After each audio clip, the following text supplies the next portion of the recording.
Devotion is to be practiced by the mind. The mind alone is a performer of all our actions. Panchadashi says, Mana eva manushyanam karanam bandha mokshayoh. Mind alone is a reason behind bondage to the world, and mind alone is a reason behind liberation. Adi Shankaracharya poses a question, Jagat jitam kena? Who has conquered the world? And he answers his own question by saying, Manohi yena. He who has conquered his mind has conquered the entire world. The mind is a powerful entity, and it is the mind that performs all our actions. It would be naive of us to think that our eyes are the ones that see and that we hear through the ears. It's actually the mind that sees the world. It's the mind that hears the world. It's the mind that tastes, touches, and smells the world. Once Ramakrishna Paramhans was going somewhere, and he was actually following the Rath Yatra, the chariot festival, which is attended by hundreds of thousands of people. Hundreds of thousands of people are playing instruments, and they're singing loudly and very devotionally the names of God. And he was late, so he was trying to find out in which direction people had proceeded during this Rath Yatra. So he asked a shopkeeper, did you see the Rath Yatra passing this way? And the shopkeeper said, no sir, Rath Yatra did not pass by over here. Now a shopkeeper next door overheard this, and he said to his friend, he said, how can you say that Rath Yatra did not go by over here? Just half an hour ago, hundreds of thousands of people passed by here on the street, and you say that there was no Rath Yatra here? The shopkeeper said, the first shopkeeper said, I am not telling a lie. I really didn't see anyone, and I didn't hear anything. What had happened was that he was so absorbed in doing his work. He was an artist, and he would draw pictures, and he would sell them to the customers. And this is how he made a living, and he was so absorbed in making those pictures that he actually had not seen hundreds of thousands of people, and he actually had not heard any sound whatsoever. It sounds amazing, doesn't it? And yet it's true. Because his mind was elsewhere, he couldn't see anything or anyone, he couldn't hear even the smallest sound. Our mind is the worker. And so why do we forget that it's our mind that has to practice devotion? Why do we engage only our hands in doing puja? And we think, and we satisfy ourselves by thinking that we have done devotion. I did 2 hours of puja, I'll have you know.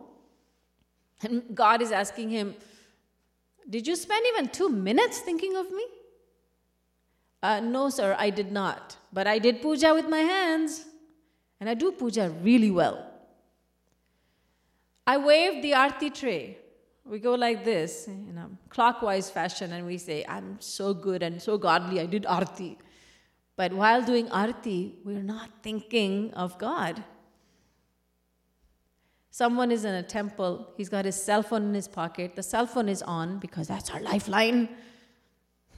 And he's doing arti like this, he's doing arti, glorifying God. All of a sudden the cell phone rings, and with one hand, very expertly, he waves the arti, that doesn't stop. With the other hand, he takes a phone call.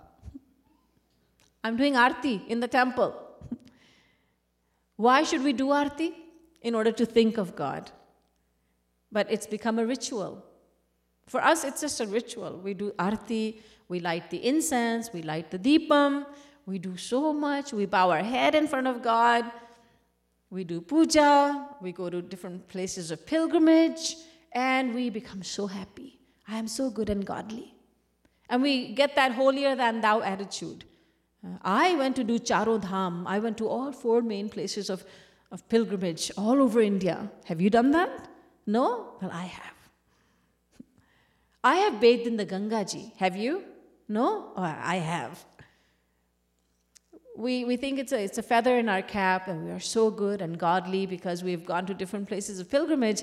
And yet we go there, and then we come back and we say, Vrindavan is really filthy, you know.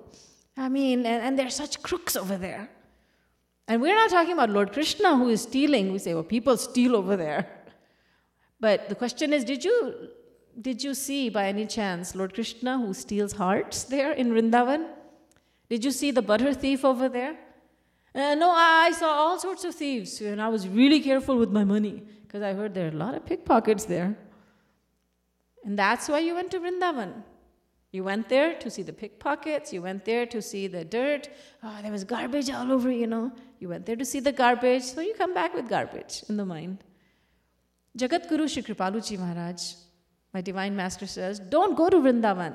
Don't go to any such holy place until you come to the point that there is so much love for God within your heart that before even entering Vrindavan, you become unconscious, thinking, my Lord Krishna walked on this earth, and I'm going to enter this Vrindavan where he performed his pastimes. So many wonderful leelas he performed right here in Vrindavan. This is the same dirt he used to put in his mouth.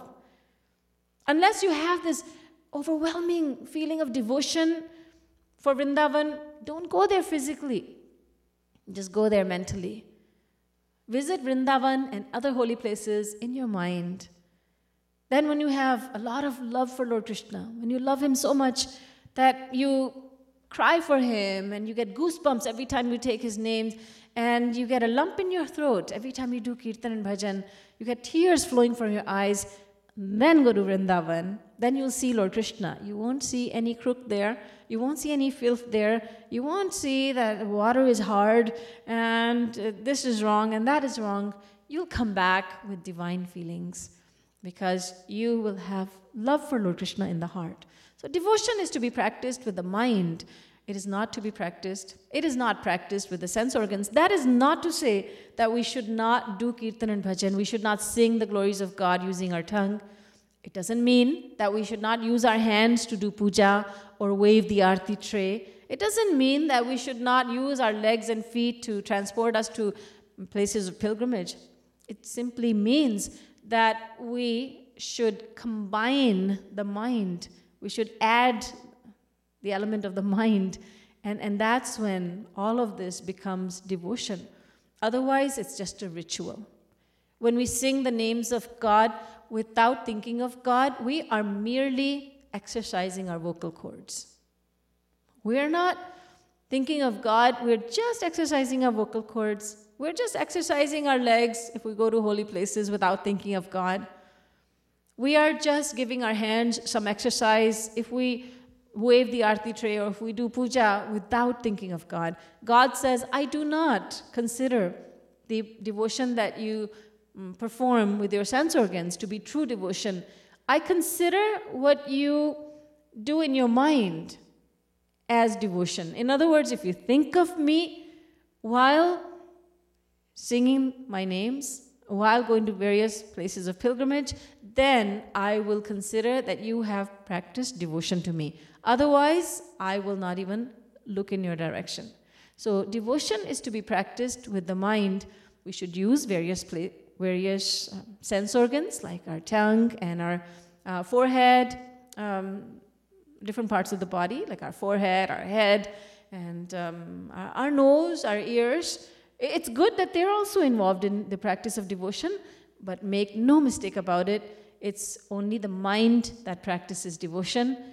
And so our mind has to be absorbed in the thoughts of God as we do bhajan and kirtan, as we go to visit Vrindavan and Mathura and other holy places, and as we bathe in the holy rivers like Ganga, Yamuna and Saraswati. Devotion is practiced with the mind.